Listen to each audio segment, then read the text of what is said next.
I call meeting to order with pledge of allegiance. Pledge Allegiance to the flag of the United States of America, to the republic for which it stands, one nation, under God, indivisible, with liberty and justice for all.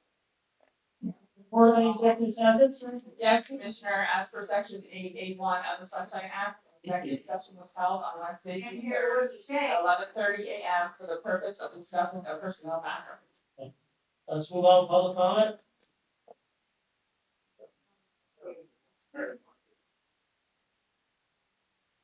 Not good morning, gentlemen. Good evening. Who's got a rating?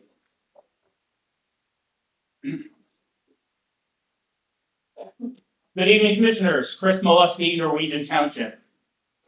Before I begin, I respectfully ask that all responses be retained until after I've completed my 3 minutes of public comment.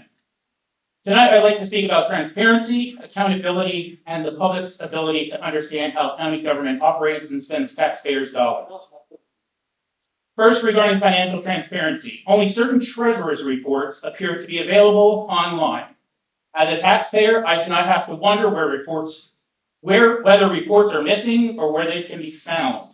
Reports should be posted consistently and in a timely manner so the public can review them. More importantly, the treasurer's report currently available provides only a basic summary showing beginning balance, funds received, funds distributed, and an ending balance. Taxpayers deserve more than a bank account balance. Residents should have access to a detailed monthly financial report showing the revenue of source, expenditures by department, investments, reserve, activity, and other significant financial transactions on the county website. More importantly, these reports should compare actual revenues and expenditures against the county's adopted budget. Are departments operating within budget, and what percent of each department's annual budget has been spent to date? Are county revenue meeting projections, exceeding expectations, or falling short of budgeted estimates? There are basic financial accountability measures that allow taxpayers, elected officials, and department heads to monitor the financial health of the county through the year rather than waiting until year end. Second, I reviewed the findings of a right to know submitted by another resident seeking information regarding county board and authority appointments. According to the response, there are none. That raises an important question. If there are no records identifying appointments, representatives, or terms of service, how does the county track who is serving on these boards or authorities? How does the public identify potential conflicts of interest? How are the stipends, per diems, meeting compensation, reimbursements, or other county-funded payments associated with those positions monitored? Transparency requires records, accountability requires records, and public trust requires records. Finally, under children and youth, there is a proposed detention service agreement with Central County's Youth Center in Bellefonte at a per diem rate of $667. A per diem rate alone provides very little information. Is that $667 per juvenile per day? And what is the projected annual cost to the taxpayers? Without discussion and context, taxpayers are left guessing about the financial impact of the agreement before a vote is taken. I believe agenda items involving contracts, expenditures, grants, agreements, and policy decisions should include discussions by county staff, discussion by the commissioners, and an explanation for the public before an action is taken. The public should understand what is being approved, why it's necessary, and who requested it, how much it will cost, and where the funding will come from. So let's just end it with this.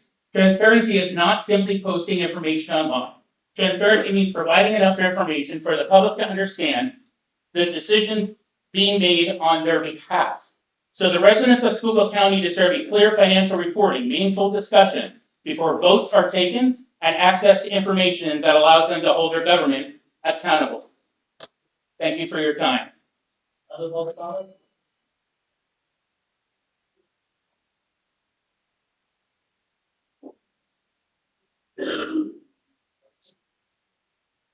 Good evening. Laurel Viscount, Tremont. Given the 3-minute time limit, I respectfully request that I be permitted to complete my remarks without interruption. On March 18th, Cheryl Mack presented each of you with a resolution opposing the establishment of an ICE detention center in Tremont. That resolution carries no legal obligation. It does not require funding, legal action, or policy changes. It simply asks whether you are willing to publicly stand with the people you were elected to represent. Nearly 3 months have passed, and that resolution remains unsigned. That is not opinion. That is fact. Over the last 6 months, residents have attended meetings, asked questions, and repeatedly voiced concerns. Yet the gap between the board and the people, who will be forced to live with consequences of these decisions every single day, has only become more apparent. And before I continue, I would like to confirm for the commissioners and the people from the media that the people attending this meeting tonight in this room are actually Schuylkill County residents, because sometimes that gets lost. So I would appreciate it. Those of you that are Schuylkill County residents, please raise your hands so they know that we are actually here. I would like the press to note, and I would like the commissioners to note, we are not paid protesters. I got a big bill if we are. That's going unpaid. We are not outside agitators. We are Republicans. We are Democrats. We are independents. We are veterans. We are business owners. We are taxpayers, parents and grandparents, and lifelong residents. We are the peoples whose health and safety and property values and quality of life will be directly impacted by the decisions made here today. I will now use the remainder of my time to introduce you to some more good people of Tremont and Schuylkill County who are actually your constituents. I heard from Roger. He lives in Tremont Borough. He's 76. He's lived in Tremont since 1964. He likes Tremont because it's quiet. He knows who his neighbors are. It's a friendly place to live. His concerns about the ICE detention facility in Tremont are water, sewer, and more traffic flow. He would like me to communicate with you. He does not want all of the hardship to be put on our town. That's his message to you. Lane Jr., 61, Tremont. He's lived there 55 years. It's his hometown. His family lives there. His kids and his grandkids live there. His concerns about the ICE detention facility. We can't afford it. There's not enough police coverage. He has safety concerns. The sewer and the water concerns. Increase in traffic, can't handle it. Will impact our health negatively. His message to you, you seem to have forgotten who you work for. That's never enough time. Our communities are being asked to absorb landfill expansion, data centers, biosolids, and now massive detention center. One project after another, each carrying significant long-term consequences for all of us that live there. When election time comes, we will remember who stood with the community, who listened, and who had the courage to speak up. We will also remember who remained silent.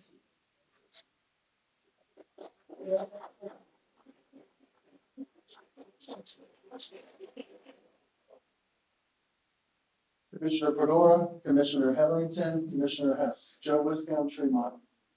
I'm here today with serious questions regarding your positions on two significant matters affecting our communities, specifically the Brad's landfill trucking issue and the proposed Tremont Detention Center. First, we want to acknowledge that during the last commissioners meeting on June 3rd, you, Commissioner Fedora, along with Commissioner Heatherington, publicly agreed to send a letter opposing the proposed additional truck traffic required for operations at Brad's landfill. Your concerns, and it's not enough, the letter's not enough. Your concerns regarding increased traffic, public safety, and significant wear and tear on our local highways are well-founded and reflect exactly the kind of advocacy our residents deserve from their elected officials. However, this raises a critical and troubling question that demands a direct answer. Why are you both unwilling to take that same stand for the residents of Tremont? The proposed Tremont Detention Center would house 7,500 detainees, employ 2,500 additional personnel. A total of 10,000 people would have required an estimated 365 or more daily truck trips simply to address the water and sewage needs of that level of population. That's not a minor inconvenience. That's a daily convoy that would subject our roads to the same, if not far greater, levels of traffic, safety risk, and infrastructure damage that you cited as justification for opposing the Brad's landfill truck traffic with a written and signed objection. The residents of Tremont's surrounding communities deserve the same protection you're willing to provide elsewhere in this county. Furthermore, the concerns surrounding the Tremont Detention Center extend well beyond traffic and highway damage. Our water supply and sewage infrastructure, systems that serve existing residents and businesses, systems at deficit currently, are also in serious jeopardy. The sheer volume of water and sewage demands generated by a facility of this size has not been adequately planned for, and the impact on our local capacity could be devastating. We ask again, why is this not equally worthy of your opposition? We also question why you, Commissioner Fedora, and you, Commissioner Heatherington, have taken the position of choosing to work with the federal government on this project, when by all accounts, they have no credible or comprehensive plan to work with them. They have no plan at all. No plan currently exists to address these critical infrastructure challenges. It is deeply concerning that you both would extend cooperation to a proposal that lacks even the most basic framework to protect our roads, water, and the quality of life for the people that you were elected to serve. Would you be willing to move forward with any other major county project under such vague and unplanned circumstances? You must be consistent in your advocacy for the residents of your county. You've set a clear and appropriate standard by opposing truck traffic tied to the Brad's landfill operation. We wish that consideration and concern would have been expressed prior to natural soil products being allowed to truck their stench-producing filth into our community. That same standard protecting our highways, our safety, our infrastructure, and our communities must be applied equally to the Tremont Detention Center proposal. Anything less is a failure of equal representation for the community residents of our county. We therefore respectfully but firmly ask of you both, will you, Commissioner Fedora, and you, Commissioner Heatherington, sign the proposed resolution opposing the Tremont Detention Center tonight, as Commissioner Hess has previously stated he would? The residents of Tremont and Schuylkill County are watching. They deserve the same level of protection, advocacy, and representation that you have demonstrated you are capable of providing to other areas of Schuylkill County. They're West End sick and tired of being dumped on and not being represented by our county officials. Please do not let us down. It's never too late to do the right thing. Thanks for listening. Thank you.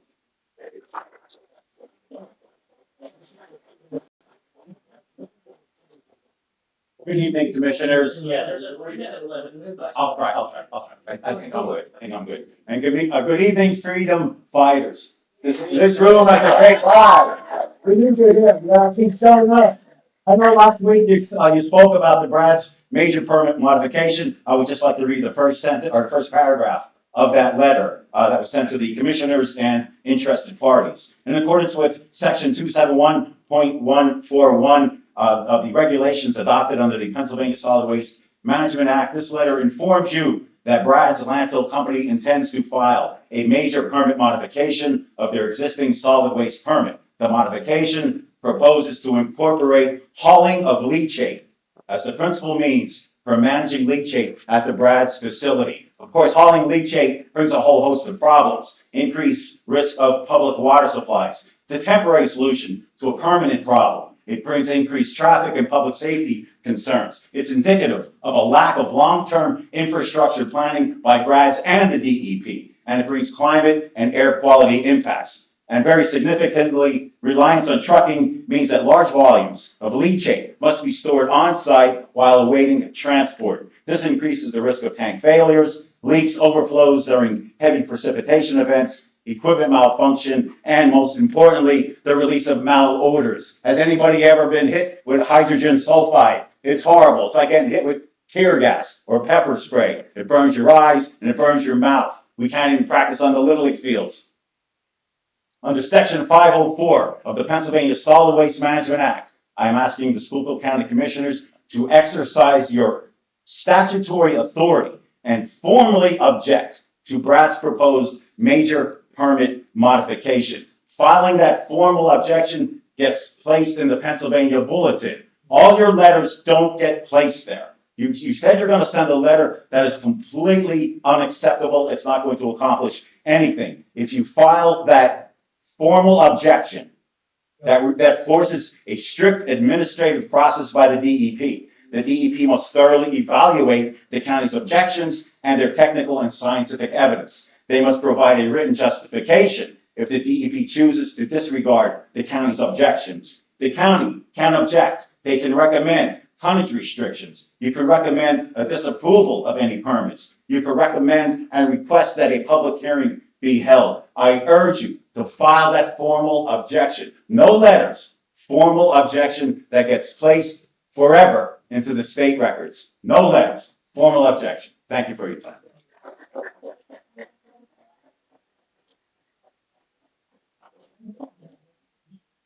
Go ahead. Evening, Commissioners. Lance DePrimo, Pottsville resident. I'm going to use my 3 minutes to say this. Thomas Jefferson eloquently stated when he wrote the Declaration of Independence, "We hold these truths to be self-evident that all men are created equal, that they are endowed by their Creator with certain unalienable rights. Among those rights are life, liberty, and the pursuit of happiness." Back then, those words only covered white Americans, while indigenous tribes were driven off their lands and Black Americans were held in chains and treated like cattle.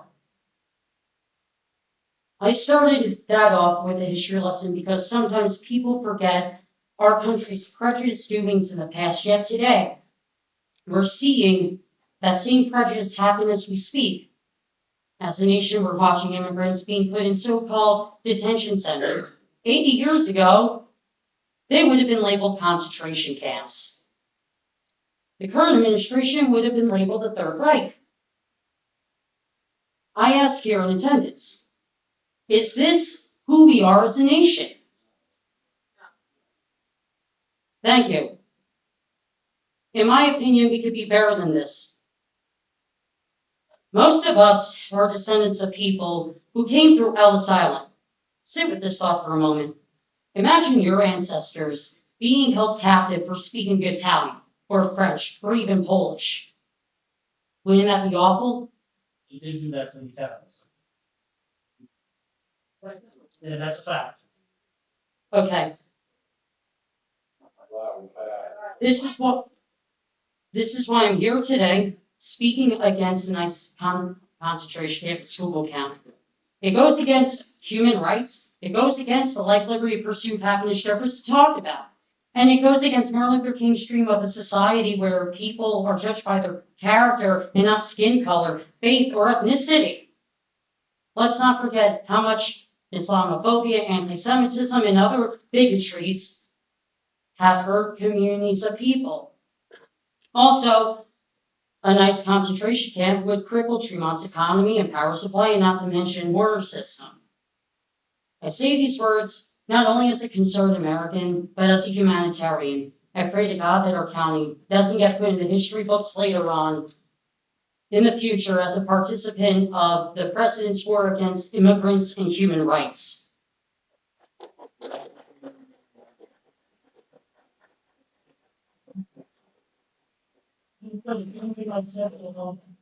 Comparing this to Auschwitz and the Holocaust, it's a disservice to the Jewish community. I am sorry, but not the same. Not the same. Not the same. It's not the same. It is true. They killed 5 to 9 million people. Families, women, and children. That is not the same as that. They're killing. That's not. Same thing. They're not killing.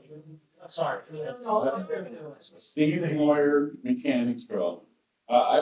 I'm talking today about my grandchildren and my great-grandchildren. Because from my borough to my city, to you guys, to the state and the federal government, you are making decisions based on who's getting you back in office. You are not listening to them. No doubt. We begged Commissioner Bedore for 2 months because we heard about the ice center coming. And I know now that Congressman Musser knew it was coming here, and you knew, No, but you said that is yes. completely false. Well, That is completely not true, and I am not gonna let people lie. I'm No, not I lying. think you lied. We knew, I give them their time back. We did not know until the deed was recorded. That is 100% true. I don't care what you say, and who told you it. The No, nobody knows. officer's aide's here, and she knows that too. I have one. That is completely false. That is a lie. Well, I deny the rap, so that's my opinion. That's your opinion. It's not true. Okay. It's your opinion. Alright, You said it was a fact. no, I meant it was my opinion. Okay, So, there you go. so for my, great-grandchildren, the data centers that you had in the paper today, that you said 3 of them could bring $15 million more into this community. I'm telling you, we don't need it. We got the dumps, 2 dumps, we got the coal holes all over this county. We don't even own our mineral rights on the land that we pay you guys taxes for. And, the ice center, we don't need it, we are better than that. But the one thing I wanna say about, your decisions today and all them other governments are gonna affect my great-great-grandchildren. You aren't gonna be around. All my children live in Schuylkill. Well, okay, well, And my grandchildren. if you're okay with our county getting dumps and the ice center and the data centers, that's not good. But let me just say this end, because the 15 million the county will get, we will pay 15 million more a year in electricity. They are, today, the electricity was raised today, believe me, we get the data center, we're gonna pay a fortune. And, the last thing I wanna say, if you guys are for it, and I know you are, Larry, you said it in the Party In the right Republican. location, in the right way, yes, I am. Yeah, Because okay. it will generate tax revenue, that we don't have to raise taxes on it. Wait, this is the last thing I wanna say, and this is for my grandchildren. Get 4 of them, one behind your house, Boots, one behind your house, one behind your house, and one behind Congressman Mussel's If we house. had full lands that they weren't affecting nothing, I 100% would be, because New England, there's water, and there's animals. Listen, you gotta get this under control here, but you cannot keep having outbursts, we have a lot of people that want to make public comment. I'm not having But what I'm saying outbursts. is, you are just looking at all the negatives. We're gonna have somebody here, Glenn Geisler is working on having a roundtable discussion. We're bringing people in for the Pennsylvania Chamber of Commerce is setting up, we're gonna try to set something up in Penn State with a roundtable discussion on data centers. I have been in contact with, I don't ever say it right, Lauderdale County, Virginia. I asked them about how their experience are with data centers. They sent me a ton of information, which I just got today, we're gonna review it. In Lauderdale County, Virginia, it generates $1 billion in tax revenue. It pays half of their entire budget, so they don't have to raise taxes on the residents, they don't have to do anything, and the people down there said, if it's done the right way in the right areas, and the newest style data centers are not using the water consumption, the PUC and all those are putting out stuff that they have to produce their own electricity. How are they different than any other industrial use? The only good thing is, there's not truck traffic, they don't need to be on farmlands, and they don't have to be on 81 or 61. They can be in the middle of nowhere and generate a huge amount of tax revenue that stabilizes the county, school districts, and municipalities' tax rates for years and years to come. If you do it right, how is that a negative? Well, real quick, Larry. No, I mean, serious. The Pennsylvania Chamber of Commerce works for big business. So that's what you're gonna get from them. Their comments on how good these are. No, they do really good, negatives and positives on it, that's what we're trying to get, the information on. Thank you for letting me speak. No, just a quick question. If you want that, Well, no, it's just a question. So if you're having a roundtable. we're gonna invite the entire public, we're gonna try to have it at Penn State, that's what we're working on. And we are trying to educate people on it, we're trying to make sure you're on the right locations, yeah. We're trying to make sure that they're done right. Yeah, because you can't restrict an industry, you can't, you can sue. Yeah, we're gonna make sure it's open, and in fact, I believe next week, I'm not 100% sure, but I believe next week, it's AWS, I think it is, the one, the Klein Township project, she's gonna come here and speak to, I believe it's at the next meeting. Go ahead, Jeff. Yeah, don't go Palo Alto. If not, go Palo Alto. Okay, order please. So for everybody that's new here tonight, there are 2 other additional meetings. They won't tell you this, but there's 2 other little meetings after this. Public comments available for each one of them. You get 3 additional minutes. They won't tell you that because they don't want to be here all night. But you can come back up if they cut you off for 3 minutes. And listen, this is your chance to use your 9 minutes. They promised more night meetings. Use them tonight. Yeah. So we did have hands raised about how many were Schuylkill County residents. I just have a question, if you could raise your hands. How many more people here in attendance would show up if there was more night meetings? Just raise your hand. You guys see that? You wanna look that way? Look that way. Jeff, you have. That's speaking. Okay, you used to That try. was 2 a year. Oh, yeah, it's 2 minutes. So, Hey, listen, if there wasn't a nice detention thing or lighting threatening that, even at the night meetings, before all this was on, nobody showed up. But there is. Well, that's why we're That's here. why we're here. Okay, but I'm just We saying, made an environment for these problems. no, we did. Yeah. And there's no more, listen, no more outbursts from the crowd. Or I'm gonna ask the sheriffs to adjourn. I want to move on with the I'm telling you, I want to move on with the meeting. I don't want to be here at 10 o'clock at night or 11. can I have my time started early? I stopped. See, stop. Okay. And I also, just to the public, I did send an email to all commissioners requesting that they open up courtroom 1 to facilitate this, so we're not on top of each other. Yeah, we asked. Okay, and who denied it? We were told. Who denied it?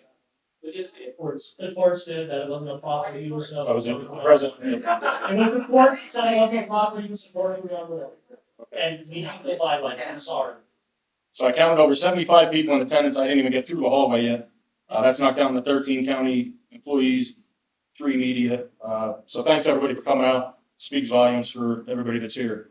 I couldn't do a drive-by tonight to see who was here prior to the meeting, but I was here Monday twice to do business in the courthouse. Once at 11 and once at 1:30.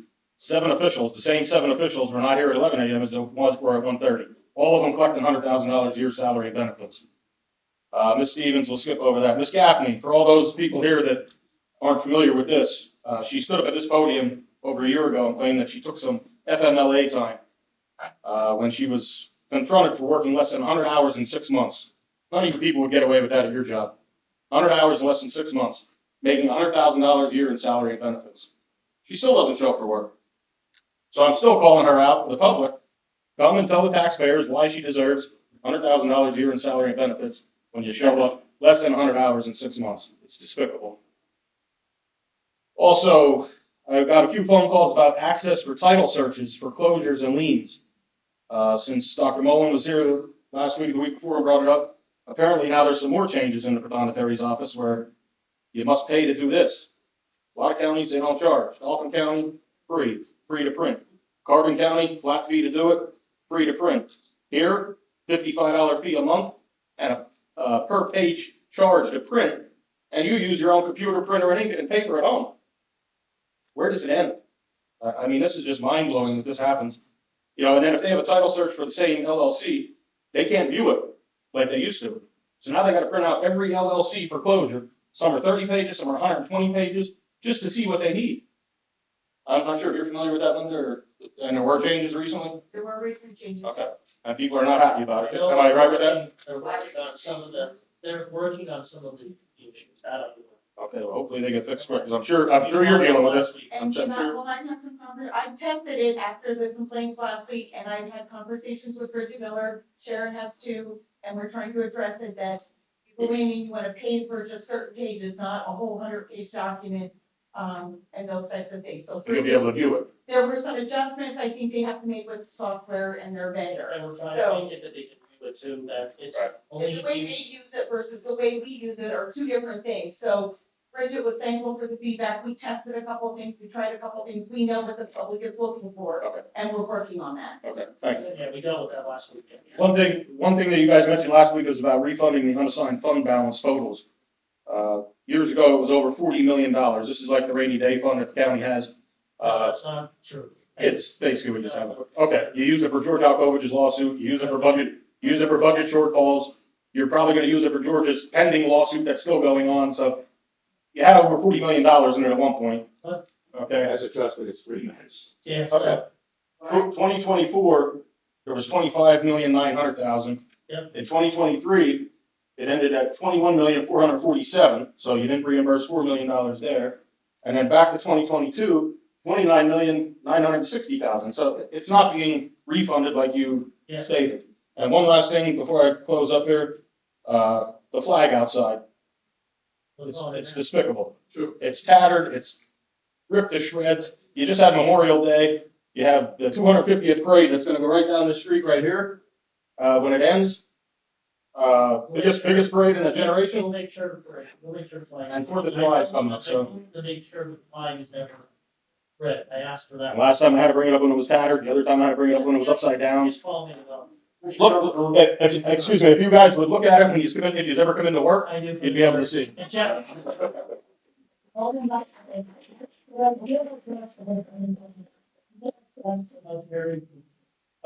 Yeah, absolutely, yes. Thank you, Commissioner. It was indicated in the Republican Herald that. Making it consistent. They can't hear it, I don't. Okay, I appreciate that. It was indicated in the Republican Herald that $32 million of county savings have been burned through over the last few years. The article is grossly inaccurate. What happens is that when you have a budget, you put forward a lot of contingencies in that budget. Like your home budget, let's say that you put aside for repairing a roof. Different. Let's say you put aside for repairing a roof. You put aside for repairing your garage. You put aside for purchase of a major automobile. County does the same thing. Puts aside money, but that money legally must be accounted for in the budget when the commissioners pass it at the end of a year for the preceding year, the next year, the coming year. That is why the numbers that were represented in the newspaper represented what was contingently going to be spent. What actually was spent, as was just indicated, is that in 2022, the unassigned fund balance was $29,960,000. At the end of 2023, it was $21,447,000. But at the end of 24, it was $25,900,000. The actual total fund balance, which includes restricted funds for particular projects, in 22 was $39,100,000. I'm rounding. In 23, it was $36,400,000. But at the end of 24, it was $37,628,000. The county is in excellent condition, unlike many counties which went after temporary tax notes with budgetary issues that occurred at the state and federal level last cycle. Schuylkill County did not have to borrow a dime. Schuylkill County is in great financial shape. I appreciate the commissioners doing the job that they are doing. But one question though, the money is not fully reimbursed for the number it was in the previous year by those numbers, correct? Correct. It is not. You also have to account for the fact that there are state and federal funds that are reimbursed. It is a very complicated task. It's not just simply. Well, like anything we save $1 million in healthcare. Right. We just got a wellness credit of $950,000. That gets put all back into that. So, and as we say, well, it is, that's what we do with it. But that's your taxpayer money, that, all of this taxpayer money. Yeah, but that's what it's for. And if I may, Commissioner, I appreciate Mr. Molesky's, Right here. Mr. Molesky's, desire to ensure transparency. That's the biggest factor, transparency, please. And I'm happy to provide transparency. One of the problems that with your solution though, is that if we were to put it on the website, what you want to put on the website, it would be 500-600 pages every month. Because you have that many line items in the general way. So there has to be a different way. So let's move on to the meeting. I just want to address that because. Thank you. Sir, thank you, Glenn.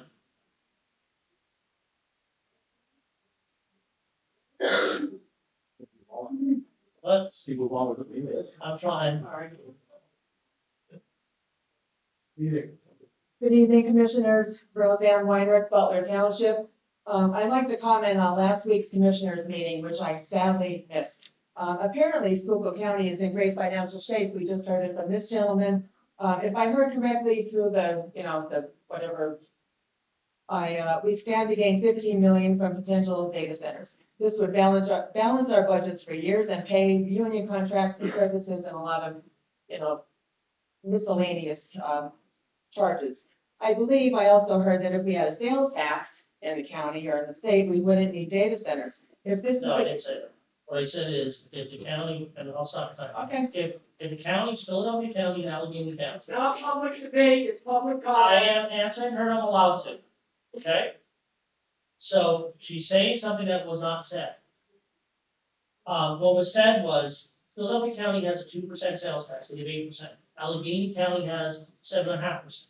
All other 65 counties only have to rely on property tax and property tax only. So what was said is, if they would allow other counties like Schuylkill, Carbon, everybody else, have 1 to 1.5% sales tax that went directly to the county, it would generate roughly, we reemit 59 million a year from Schuylkill County to Harrisburg. We reemit 59 million a year in sales tax. If we would have a 1.5% sales tax, that would generate about $15 million.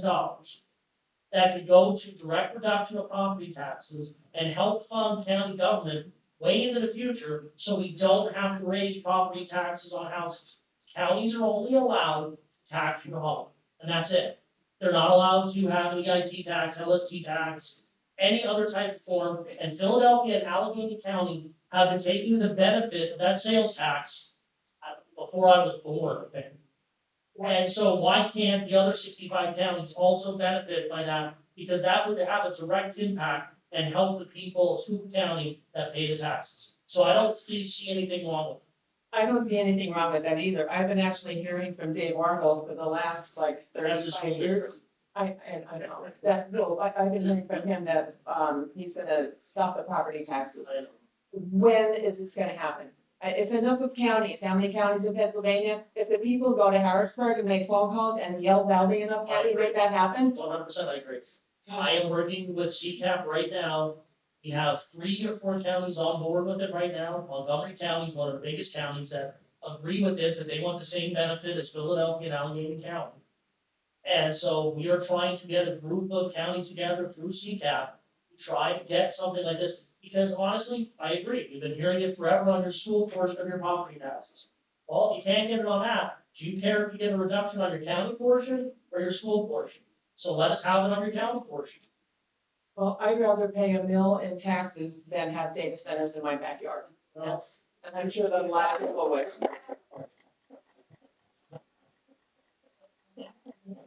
You're right. You said that if they're done in the right way, in the right location, with the right studies, you're okay with it. The right way, meaning the directed shift, not that, we're gonna get Jed Clappett's jalopy here, we're not gonna get the Lamborghini. I don't think that's. Oh, yes, it is, yes, it I is. don't think Yes, that's. no, it's true, and you know it, everybody in here knows it. When do we get the best? Do we ever get the best? Wow. Let's move on to public comment. I would like to address a unique position that the borough of Gordon finds themselves in regarding data centers.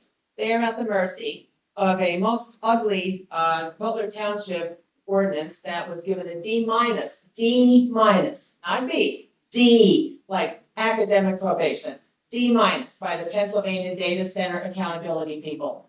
Those people from Gordon are not allowed to speak or ask questions at Butler Township meetings, even though they are directly impacted, far more than people who live in Butler Township and Gerardville. Is there something that can be done about this?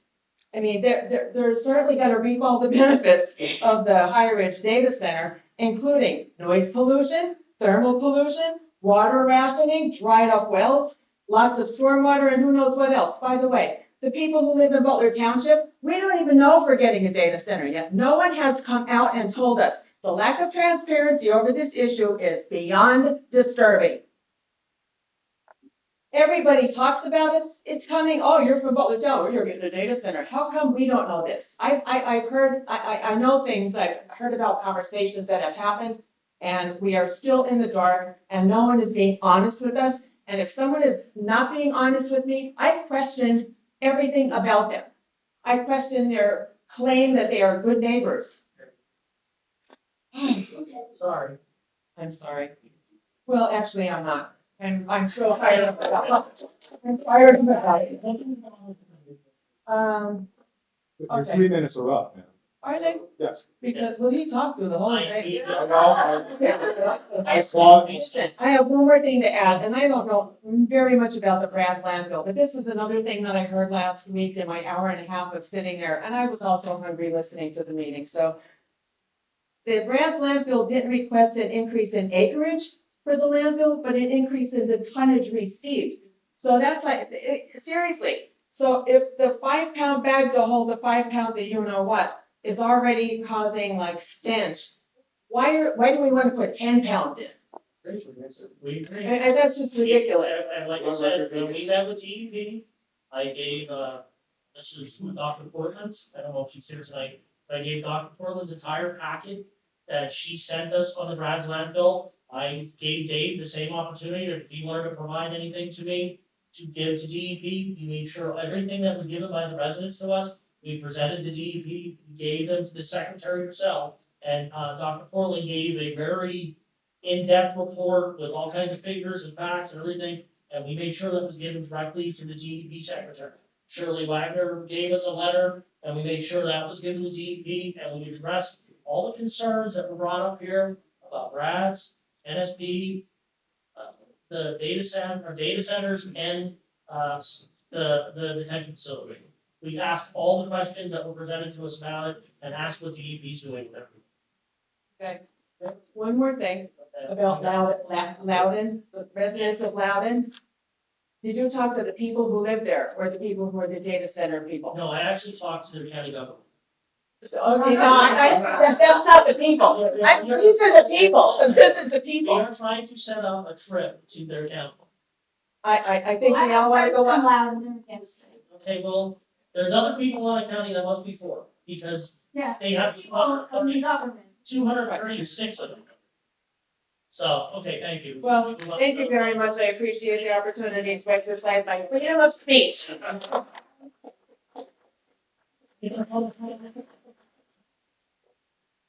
Good evening.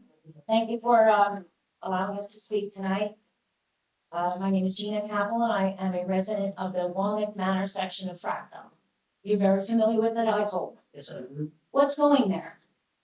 Honestly, I don't know if anything's going on. They say, I help you with that. A lot of this is speculation.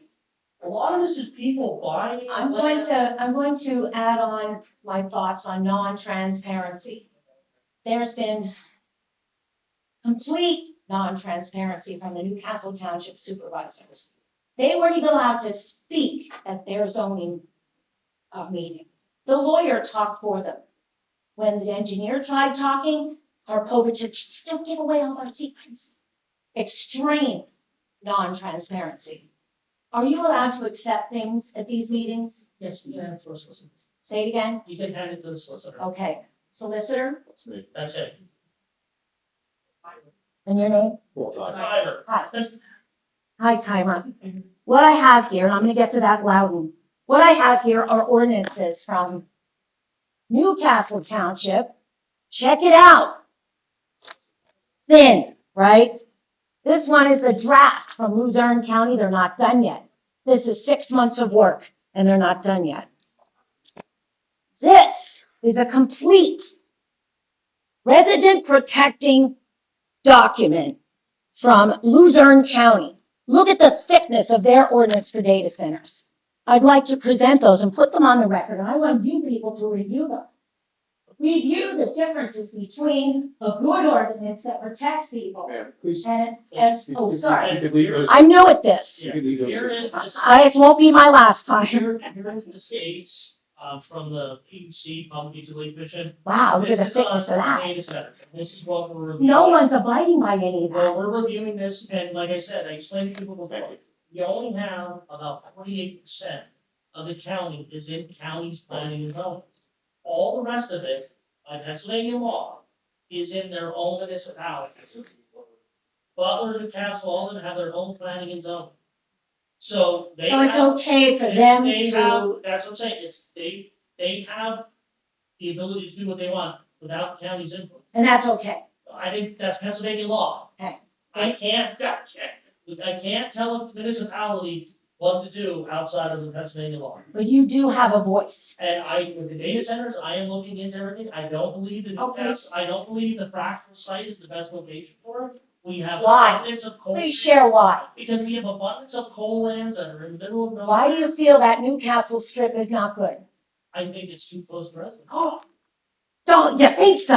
Yes, it is. Well, It is on, my policy has been consistent on data centers, in the right location, done the right way. We are lucky to have the ability in Schuylkill County, that we have tons of abandoned coal lands. then stop allowing Newcastle Township and everybody other township to do what they want. Well, You that's- people have the power and the voice. We do not have the power to stop. You have a voice. I didn't say you could stop them. You have the voice. And I am trying to draft, we're trying to find responsible things for Schuylkill County, because you cannot legally restrict one industry over another. I understand that. I fully understand that now over the last year. I've learned a lot. I've also learned, save the skook. You people are here to save the skook. We're tired of being dumped on, am I right? Yeah. Okay. That being said, you talked about Loudoun in Virginia. Loudoun County, Virginia is not Schuylkill County. Loudoun County is extreme wealth. They do not have data centers that are 80 feet high, as are stated in that Newcastle Township ordinance. 80 feet high on that mountain is their, can I say piss poor ordinance, garbage. They are 200 feet of a setback. Homes, Votech School, that also houses a preschool program. The nursing home, 117 residents in that nursing home. It's on top of them, 200 feet setback. This is wrong for every township in this state to be able to do whatever they please and create ordinances that cater to the developer. Final question for you. Why don't developers rush in and build townhouses next to industrial sites? Why? Did anybody answer that? Because we don't want to live The next. comments are comments- directed. I'm sorry, Comments are again, directed to the commission. again, I'm new at this. I apologize. So, I apologize, I'm new at this.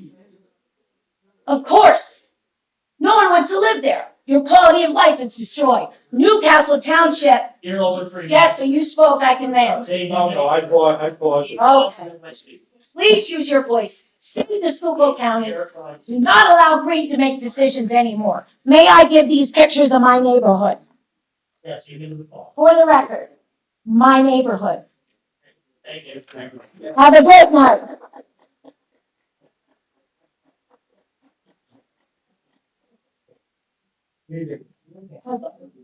I'm Brenda Wiscount from Fremont, Borough, and I'd like to follow up Gina in support of some of the things she was saying.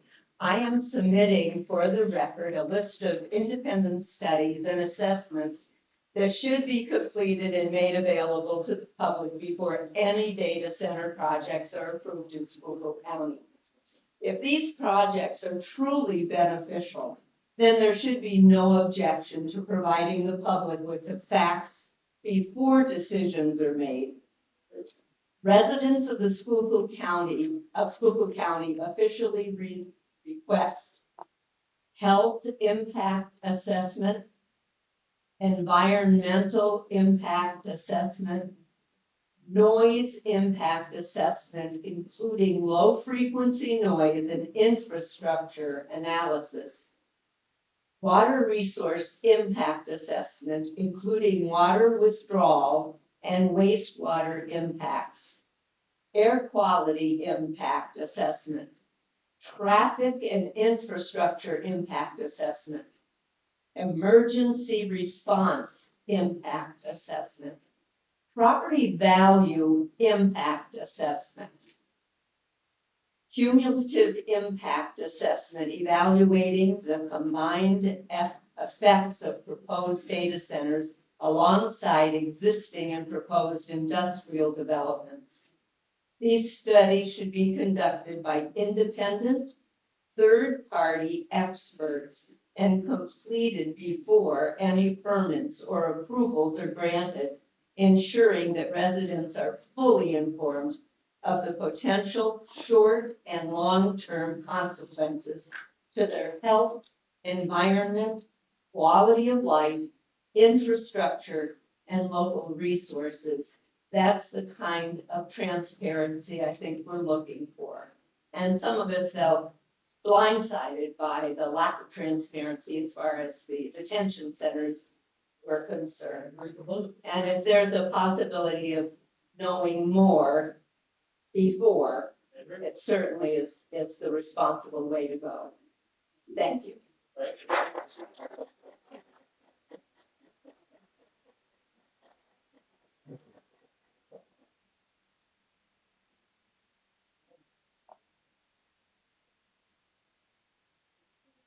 Good evening. My name is Ava Miller, and I am a resident of Horrocks-Park. I would like to open with a story. This is something that happened to my sister. A little while ago, she was at the public library that's only a few blocks from here. She had just finished a club that she was at, and she was waiting to get picked up. And then she saw something down the street. A man was being followed and yelled at by two people saying that they were ICE agents. They were not wearing ID, and of course, I'm sure the man was terrified. My sister was terrified, and she actually went inside the library so that she wouldn't be near them. Things like this will only get worse once that facility is built. It's known that ICE agents do not wear proper identification, and people just won't be able to tell who's law enforcement and who's not. People want to be able to trust the police, but this won't be possible with this facility built. But these facilities are destroying trust in law enforcement, in our local governments, and sometimes even in our neighbors. And that's just wrong. Now more than ever, I think we need to be able to stand together and trust each other. Thank you.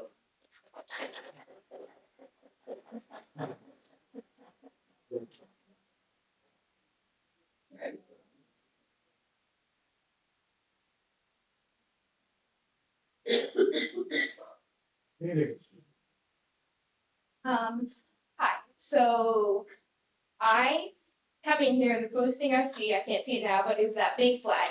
And I've been seeing that flag. Did you say Oh, your name? Claire Miller. Sorry. Claire Miller Oldsgrove. Anyway, so as I was saying, as soon as I come in here, you see that big flag, and I've been seeing that flag a lot lately because we are coming up on 250 years of American freedom. That's a lot. I mean, it's not the oldest country, not the youngest country either. But as I'm seeing these detention centers being built, and I'm seeing us, we're represented liberty and freedom for all. But as we build these detention centers, I'm just curious, as we're seeing children, we're seeing asylum seekers, and we're seeing American citizens dragged into these concentration camps. And I'm just curious, are my representatives going to keep us at 250 years, or is this going to be the Independence Day that we lose our independence? Thank you.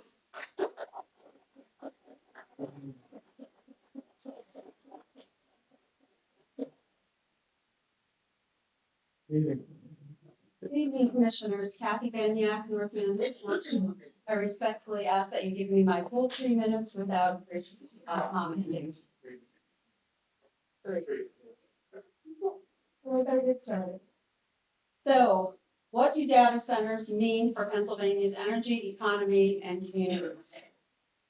I did not write all these words. This was put together by another organization, but I feel compelled to share them. Data centers often run on dirty fossil fuels, worsening our environment and air quality, and while they can require new transmission lines, there are no rules in place to make them pay for their own infrastructure. They also damage our forests, cause noise and light pollution, and replace our farmland and green spaces. Unless, of course, Mr. Hetherington, you'd like to donate your farmland. I will add that. I really can't preserve. What should a community know before signing off on a new data center? If there's going to be a data center in your community, developers and state and local leaders need to share the facility's expected water usage and where the water will come from, impacts on the local ecosystem and wildlife, the amount of noise and light pollution, expected air pollution from fuel emissions, whether the company is receiving tax breaks, how much farmland, forest, or open space will be paved over. Any plans to decrease unnecessary use of AI and e-waste like dark data? Regarding the water usage, will it be recycled and will it in any way benefit the community? Who will pay for the infrastructure? I know I certainly don't want to. How will old servers be disposed of? How will you monitor compliance after it's built? I don't know if you've ever heard of Reimagine Appalachia. I suggest you highly get involved with that organization to learn a little bit more. I'd like to close by saying, one other note. Can you make all commissioner meetings involving these topics evening meetings? As you can see, we're all very interested. I work a full-time job. I am not at liberty to take vacation time whenever I feel to attend these meetings. I have obligations with my job. To put it bluntly, for the most part, communities bear the cost while corporations rake in profits. Please don't let that happen in Schuylkill County. Thank you.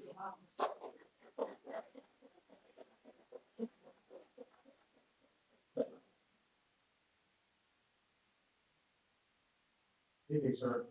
Good evening. Unfortunately, you don't get Dr. Portland today, you get Adrian Portland, St. Clair.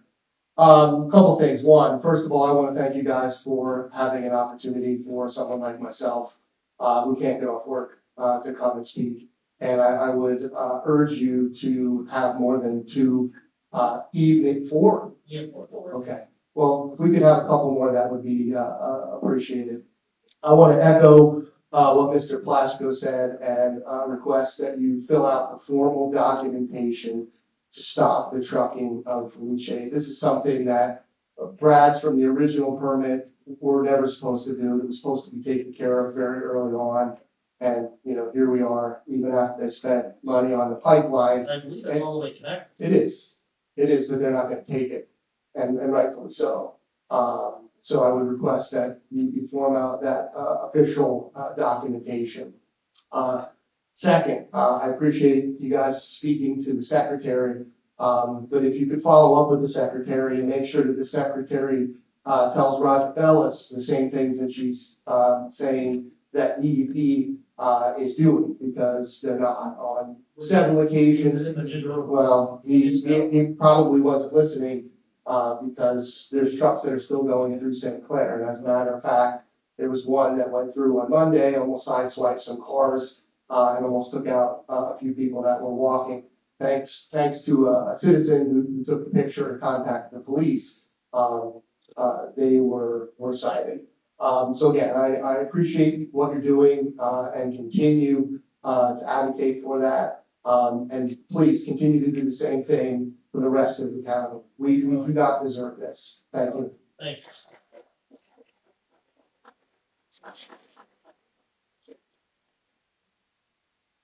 Anybody else want to make public comment? Hey, hold on. Sorry. Hey, who else wants to make public comment? You go ahead first. Okay. If you want to make public comment, if you're out in the hall, come down and decide this. My name is Ella Miller, I'm from Orangeburg. I just wanted to say that your earlier comment stating that there were no similarities between what is happening today in our country and what happened 80 years ago in Germany is false. While they are not exactly the same, this is how they were similar. Powerful men using their power to enforce racism and other bigotry in the streets of their countries is something that happens constantly throughout history. And dismissing that is dismissing the thousands of people, whether Americans or not, who are being placed in prison camps across our country and are being denied basic human rights, healthcare, food, and comfortable living conditions. Saying that is dismissing the human beings, whether Americans or not, who have suffered and are continuing to as we speak. That's all I wanted to say. Thank you.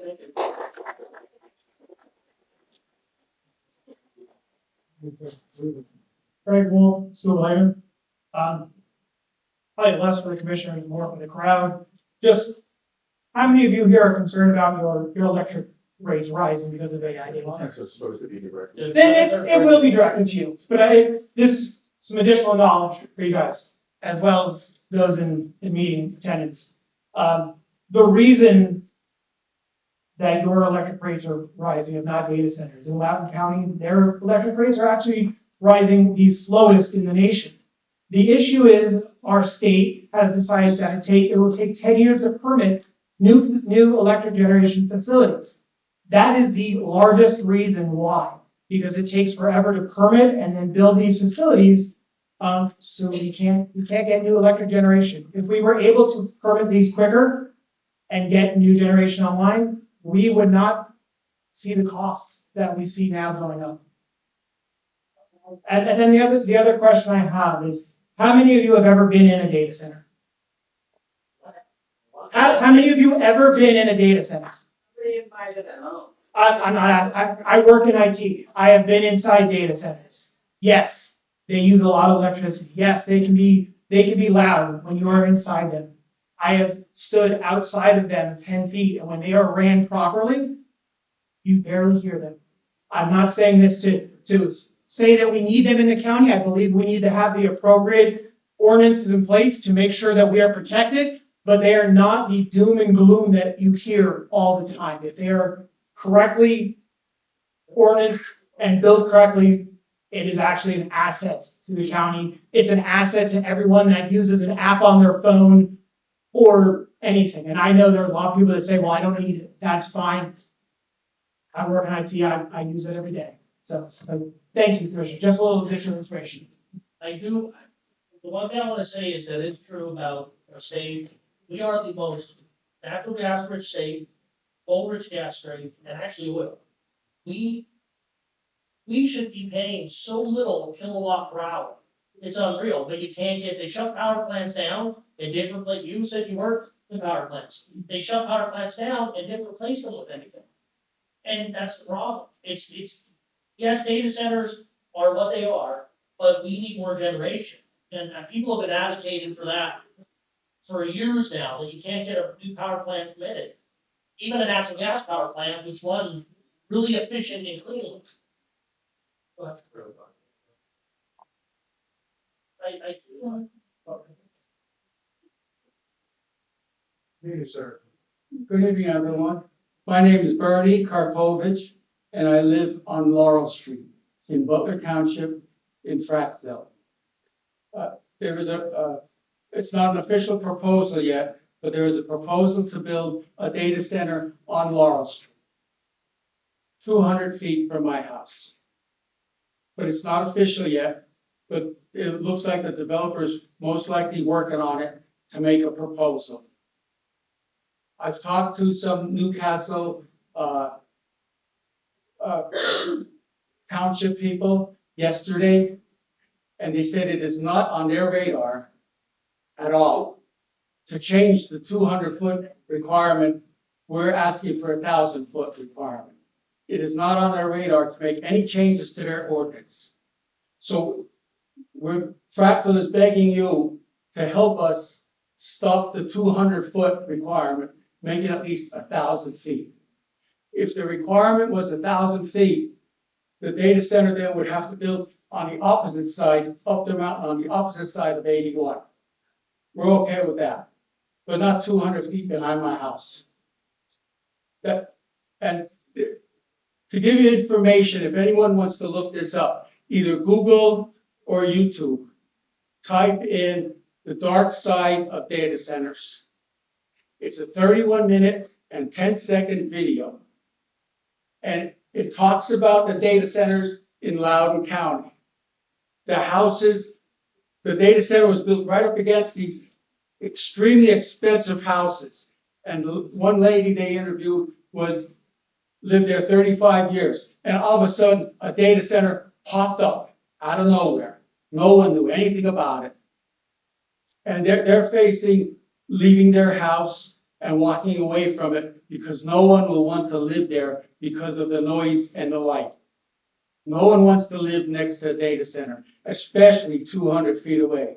They were around 200 feet. In the video, if you watch that video, you'll see, and they talk about Loudoun County, these people, the windows, all the homes that were facing the data center, their windows were vibrating.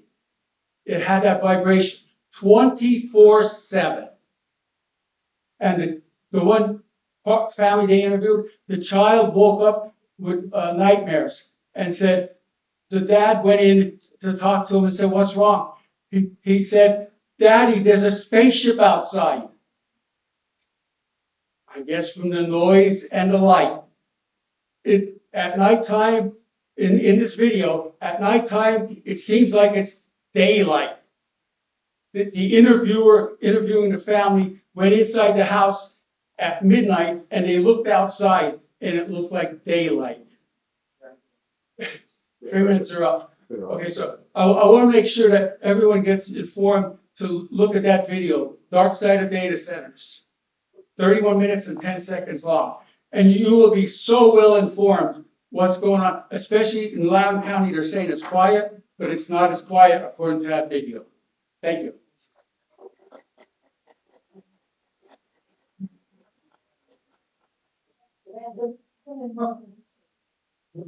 How you doing, guys?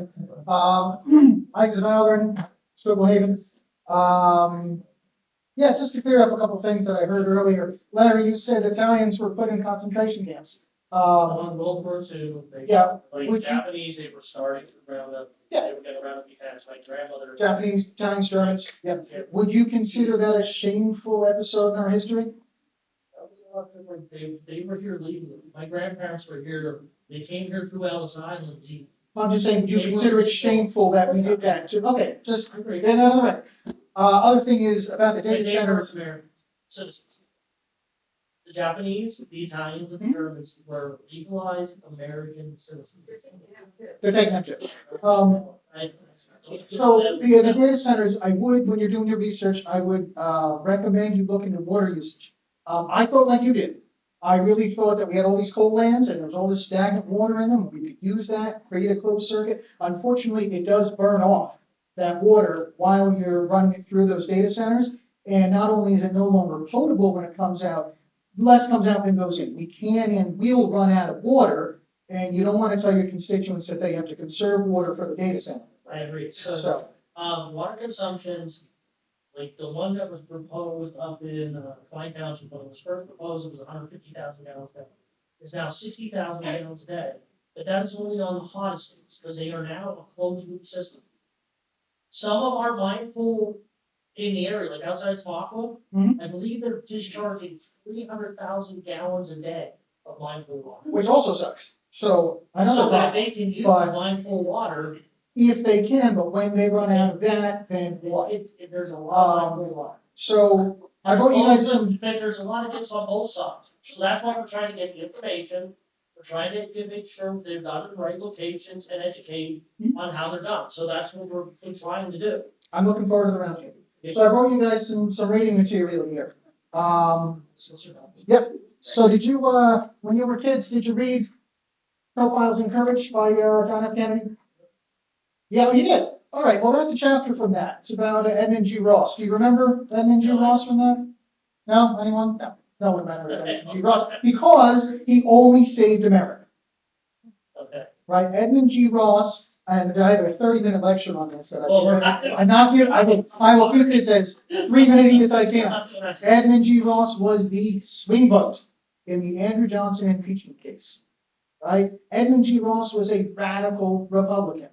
Andrew Johnson was a Democrat, actually, that he and Republican Abraham Lincoln ran together in a national unity party, right, in 1864. Lincoln sadly did not get to enjoy the fruits of the victory of the Civil War. Johnson took over, consistently vetoed the things that the radical Republicans wanted to do to fix the South, to reconstruct it. All he wanted was reconciliation, bring it back together as quickly as he could, right? Well, the Republicans set him up. They wanted Johnson out of office. They created legislation they knew he would break to get him out of office. He broke that legislation, and they impeached him. First president ever to be impeached. Every senator's vote was known coming into the vote except Edmund G. Ross, radical Republican from Kansas, who was put in that spot because they expected him to vote the right way. You guys have heard all kinds of stuff tonight, right? You've heard about data centers, you've heard about the Brad's landfill, you've heard about the detention center, you've heard about the biosolids. Governing's hard, right? Don't you know it? But even harder is doing the right thing. Edmund G. Ross did the right thing, and he didn't get to go back to the Senate. And, if he'd done the right, the other thing, the thing all his friends wanted him to do, the thing his party wanted him to do, he would have been a senator till he died. He would have gotten a lot of money out of it. He would have gotten all kinds of stuff out of it. But doing the right thing's hard. Don't I know it? It's going to cost you friends.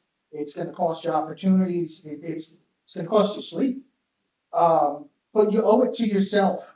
You owe it to yourself, you owe it to your neighbors, you owe it to your friends to do the right thing. And if it costs you what it cost Edmund G. Ross, you can still wake up every morning and look yourself in the mirror and know you did the right thing.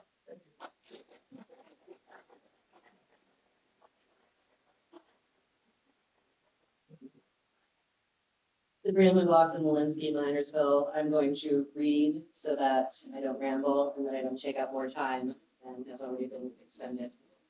As preface to my comment, I want to give the disclaimer that I am here as a private citizen and resident of this county. I am not representing my employer, and any public comment I give or opinion I have should not be assumed to be shared by or reflect upon my employer. I want to emphasize my comments here tonight reflect my personal beliefs only. Respectfully, my personal belief is we should not be inviting large AI data center development into our community at all, not even in coal lands or brownfields.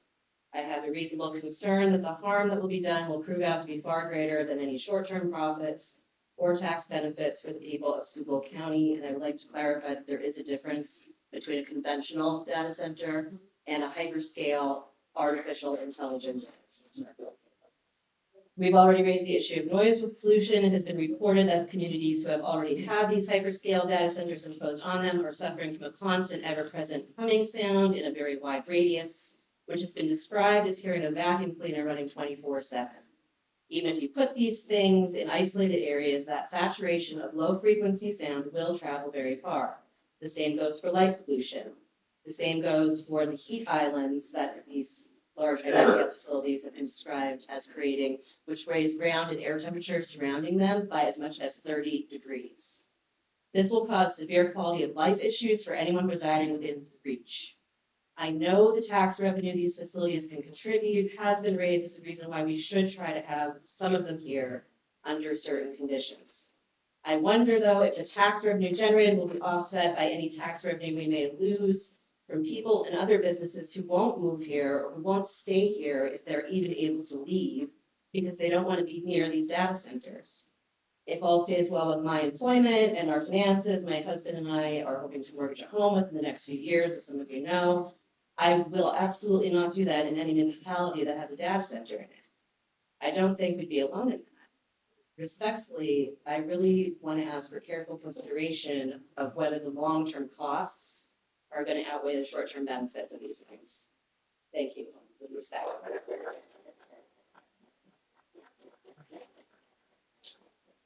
Good evening, commissioners. And last week it was good morning, commissioners, because I was here at the 10 a.m. meeting.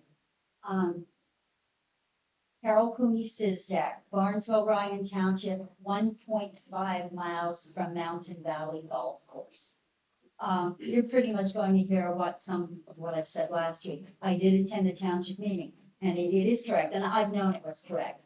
Townships and boroughs that control their own zoning, that is what they do. However, and that's the law. However, those municipalities are also located within this county. And I am not, and Commissioner Fedora, you and I see eye to eye on this. I am not totally against data centers. We need them with the ever-advancing technology. However, they should not be dumped near the residential or agricultural areas, even if various sections of the township or borough zoning ordinances were rezoned for it. Common sense from municipalities does not always apply. We all know that. To the individuals that may not be aware of this, Maine proposed, I did say this last week, Maine proposed a moratorium which puts a ban on data centers needing in excess of 20 megawatts. In Nevada, Amazon signed an agreement with an energy company to add geothermal, which would be the carbon-free power as a source. I mentioned that last week. And again, locations such as mining reclamation sites. Inactive cogen, which we discussed northeastern in McAdoo and Klein Township. Others that are going to become inactive should be cleared and utilized. Already exist in areas not suitable for residential, agricultural, should be used, should be cleared. If it can't perk, it can't house anything for use. In 2026, Schuylkill County received over $8 million in state and federal grants to reclaim coal mine sites. So that's where we agree. Reclaim them. Use the coal mine. Claim them and use the coal mining sites.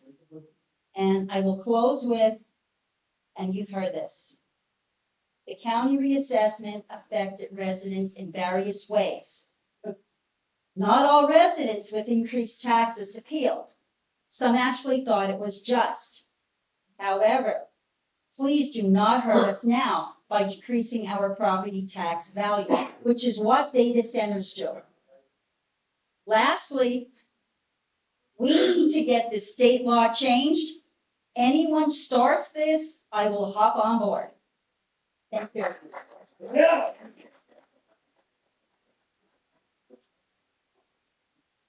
Good evening, my name's Sue Reed, live in Pottsville in a bungalow. You know. I remember. Yeah. They have it as a Cape Cod though. I don't have no beach in front of my house though. But I'm gonna talk about Bradfield. I don't live in St. Clair, but according to people here, they think, I mean, it smells. Old dump smell, no matter what.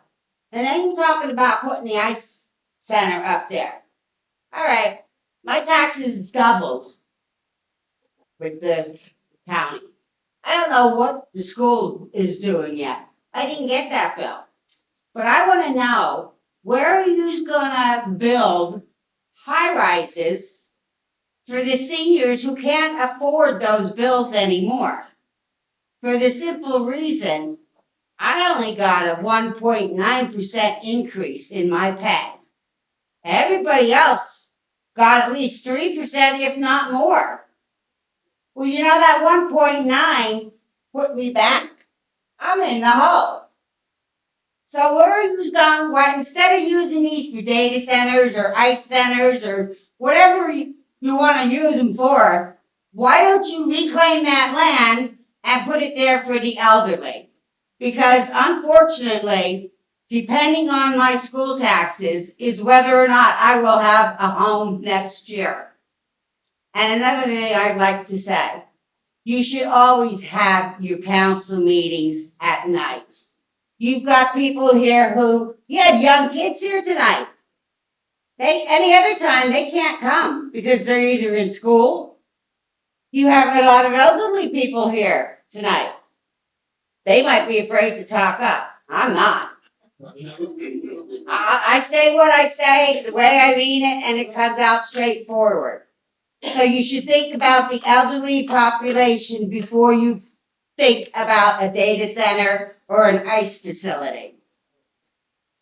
Data centers, sorry, I know I've said this time and time again, the more tax revenue we get in from alternate sources, the less you have to raise taxes on people's homes. And a sales tax in the county to help alleviate property tax, older seniors usually don't spend as much. Upperly mobile people spend more, so they would pay a larger portion of the sales tax. But they're being paid more. Yeah, but then with the. I'm being paid less.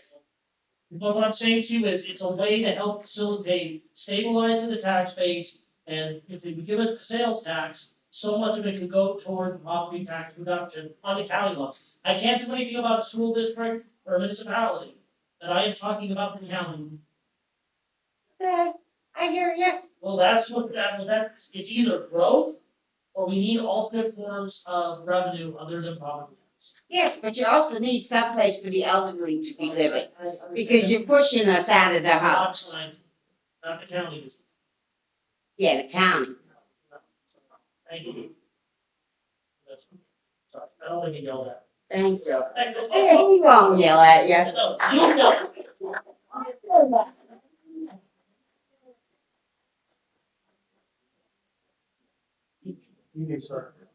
Good evening, JP Buttsville. I returned tonight simply because I had a number of people approach me about the last time I spoke. And they mentioned that the high-tech communications that was coming out of here was garbage. And they were curious what I spoke about. To reiterate, I'd like to be very simple. I, as a teacher, had to put up with mandates from the state, sometimes federal government, that I had to abide by, even when I thought they weren't in the best interest of the children I taught, which are more important than those mandates. And what I simply asked that day was, I understand if you are forced by the state or federal government to comply with certain orders. They have the power to do that. But especially, and I've heard Barry talk about his opposition to the detention center, I'm asking you again, as gentlemen who were elected by a huge majority here in Schuylkill County, and especially those people from the West End who will have to deal with this atrocity, you have the power to say, I am against it. They're going to make me force. They'll have to force me to do it because I stand by the people who put us in office. I'm begging you to stand up, let them know where you stand. Thank you.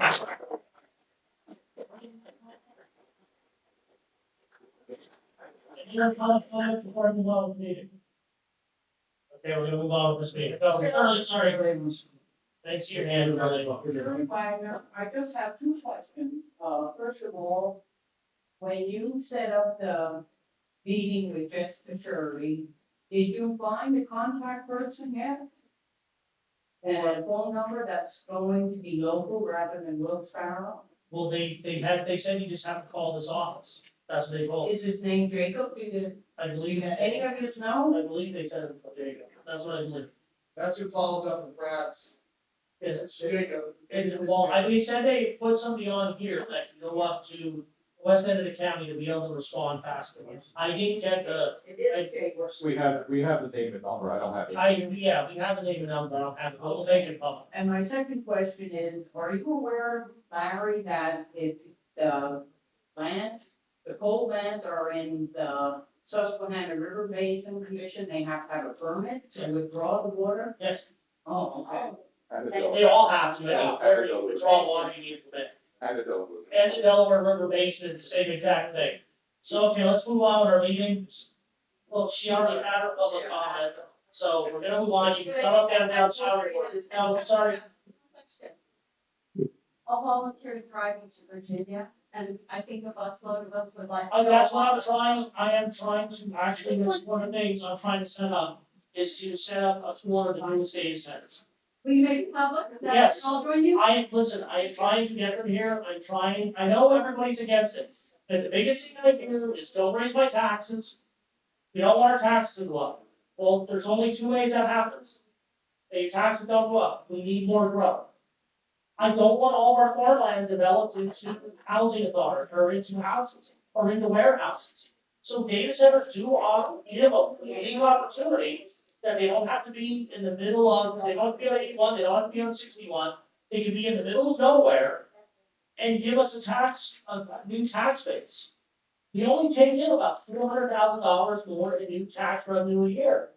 And the expenses for all the stuff, like you said, that we're mandated to do, goes up by about $3 million a year. With children and youth, the courts, the everything. So we need new sources of revenue, and they don't let the counties have anything. We have one thing only, property tax. They don't give us anything else. So we gotta either look for alternate sources of revenue, or development that can come in, not impact all your farms, not impact all your homes, and generate new tax revenue. So if it's done responsibly and done the right way, I do still think it could be a benefit for the tax base of the county. Now, I'm not saying I don't want them next to homes, I don't want them on farmlands.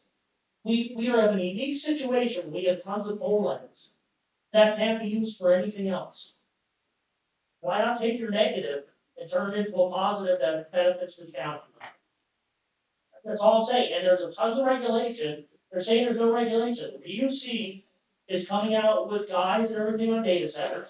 There's two bills right now moving in the House and Senate about data centers on their power sources, water consumption, environmental impact, all those things. So they're trying to be addressed. And then Governor Shapiro and Treasurer Stacey Gary, they're both saying the same thing about having responsible infrastructure and all that. Both of them are saying. So, well, that's why we're trying to act on it too, and they are acting on it, like I said, there's bills moving right now in the House. So, let's finish your public comment, and we're gonna move on with the meeting. Hi, my name is Iowa Essler. I reside in Schuylkill Haven. I request that you do not interrupt me during my 3 minutes.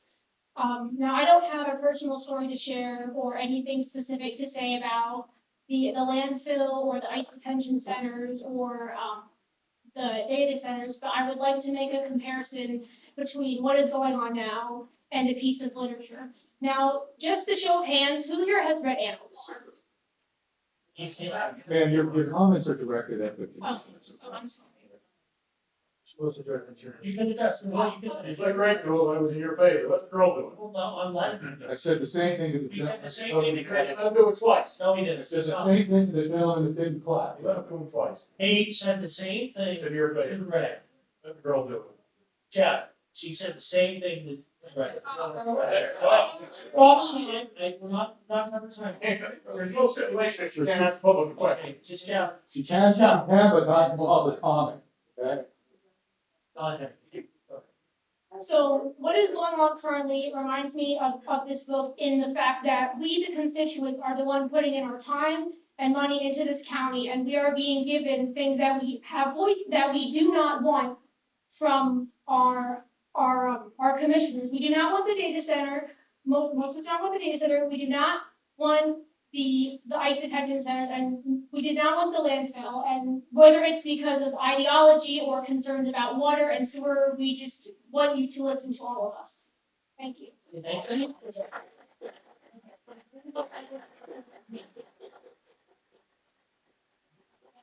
Okay, now we're going to have also approve the meeting for the May 27th. So we'll adjourn. Okay, for the 5:10. Commissioner Fedora? Yes. Commissioner Heatherington? Yes. Commissioner Hess? Yes. Have also approved the June 3rd minutes. So move, Chairman. Second. And 5:10. Commissioner Fedora? Yes. Commissioner Heatherington? Yes. Commissioner Hess? Yes. There are also to approve what was presented by Children and Youth. So move, Chairman. Second. On the 5:10. Commissioner Fedora? Yes. Commissioner Heatherington? Yes. Commissioner Hess? Yes. There are motion to approve what was presented by the Coroner's Office. So moved, sir. Second. On the question? Commissioner Fedora, Yes. Commissioner Heatherington, Yes. Commissioner Hess. The motion approved was presented by grant writers. So moved. Second. On the question? Commissioner Fedora, Yes. Commissioner Heatherington, Yes. Commissioner Hess. Please. The motion approved was presented by Human Services. So moved, Chairman. Second. On the question? Commissioner Fedora, Yes. Commissioner Heatherington, Yes. Commissioner Hess. Yes. The motion approved was presented by Real Estate Engineering. So moved, Chairman. Second. On the question? Commissioner Fedora, Yes. Commissioner Heatherington, Yes. Commissioner Hess. The motion approval was presented by Tax Collector. Motion to the fire department details. Second. On the question? Commissioner Fedora, Yes. Commissioner Heatherington, Yes. Commissioner Hess. The motion approved, Finance Office, sorry, left. No further items this evening, thank you, Commissioner. Okay, county administration, there is none. Human resources. Good evening, Commissioners. In Children and Youth, you have the promotion of Caleb Ward to County Caseworker 2 from County Caseworker 1. Effective 15/26, the rate is 23.7467, rate for the contract. 3 items in the prison, the appointments of correction officer part-time at the same rate, 26.4555. All the same date, 6/15/26, the rate for the contract. The candidates are Hannah Rubenbach, Greg Sterner, and Daniel Waltz. In 911 communications, the appointment of 3 telecommunicator trainees at the same rate, $20. David Hoffman, effective 6/15/26. Russell Yerger, effective 6/15/26. Mary Amberly, effective 6/29/26. Those rates are for the contract. Also in 911 communication, the appointment of Frank McDonough, telecommunicator trainee per diem, rate of $20, effective 6/15/26. 2 informational items. In adult probation, the appointment of Ava Umberger, secretary 1, effective 6/15/26, rate is for the contract. In the coroner's office, the appointment of Hunter Hangeveld, unpaid intern, effective 5/18/26. All appointments pending drug test and physical where appropriate, all actions involving salary or for positions being created are pending salary board approval. Thank you. Then motion for the children and youth, the free prison, and the 911 communications. So moved, Chairman. Second. On the question? Commissioner Fedora, Yes. Commissioner Heatherington, Yes. Commissioner Hess. Before we adjourn, is there any new business? And then I just want to bring up, from Congressman Muser, the county got a $1.6 million grant towards refurbishment of Schuylkill County Courthouse. So we would appreciate the congressman and his staff for working on this with us. It'll bring much needed improvements that were deferred for the courthouse, deferred maintenance. They have that, we're doing elevators, HVAC, and windows that were sadly needed. This gives us the ability to bid everything out at once instead of doing a piecemeal, so we get economy of scale. So we appreciate the congressman getting this on behalf of us. There was a press release put out about it. It was covered by the co-region Canary and Scoop News, I believe. So hopefully, just want, and I just covered it. So we just want to thank the congressman's office for that. Can I have a motion to adjourn? So moved, sir. Salary board. For any executive sessions? None are held. Public comment for salary board? Little stiff, just hang on. It's the weather. Sitting there, taking it all in. All right, good evening. Good evening, commissioners. Chris Molesky, Norwegian Township. Glenn, that comment that was made prior, and I know I'm addressing you, those figures were pulled off of budgets and things that were online from the county website. So you indicated that it was, or your representation had indicated that the Republican had done incorrect reporting. They were reporting on the numbers and the figures that I had spoke about. So the Republican did not do wrong. It would have been the numbers that I had researched. Secondly, in regards to that, transparency. That's what we're here for, transparency. You know, you're saying a 500-page document? Well, guess what? Make it available. Do I have to put a right to know in to come in to review something from past? Do I? Can I come in and ask for that financial document that's 500 pages? Can I review that? Yes. Thank you. So going forward, we should be able to review that. My understanding is a copy of the budget available at the clerk's desk, right, clerk? I'm asking for individual revenue expenses that are occurring on a monthly basis, looking at it from that aspect. Is that available? Internal website, now is that available to the public or not, I don't know. Because if you go to the financial department on the website, which, Glenn, you're the director, the only thing that I'm able to find is the budgets for the previous years going back to 2022. And it states on there, if there's anything that you would like to speak about, bring it to the people that are listed on that sub-menu. So going back to 2022 budgets to 2026, do we not have budgets for previous years? Do we not have electronic forms? And why is that information not available to the public? That's the information I'm trying to get to the people. It is available. It's in our archives. Okay? These budgets are, they're all. So then how do we receive that? We don't have to do right to knows? This county archive. The county archives law. Wonderful. And then Wonderful. you make a Wonderful. statement that the possible public reported on what you said. The Republican On what you said. reported on the numbers that I said. Okay, Glenn, did the possible public contact our finance office? Republican Herald did not. Okay. So again, they reported on what I had. Okay. So when Glenn said about the misrepresentation on the reporting, it's not their fault if there's some sort of discrepancy, because at the end of the Axelrod, Zelenkowski Axelrod audit, the unassigned balance was $25,700,000 at the end of 2024. I'm sorry? Correct. So take another 5.8 out to balance the budget for 2026. That's all I'm saying. We're at 22.7. Okay. So respectfully, I'm just throwing out those numbers. Okay? Correct? 25.7. You are correct, the 24 budget, but the point is that the representation was worth $32 million today. Okay. I just want to briefly, I'll kind of make this kind of quick, or I'll go into the next public comment session when we do the salary or the retirement board. Yeah, you're gonna have to do that because you're 3 minutes early. Okay, wonderful news. Thank you. Mr. Timekeeper, I'll be more than glad to come back. Thank you for your time.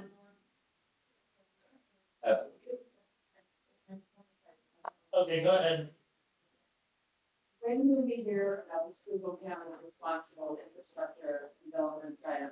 That is in planning and zoning right now, they're reviewing it, and they're looking for other ordinances, other stuff from other states, and they're pulling information from other counties. So hopefully, sometime soon, and like I said, we're trying to get that roundtable discussion on data centers at, Penn State, we're working on that.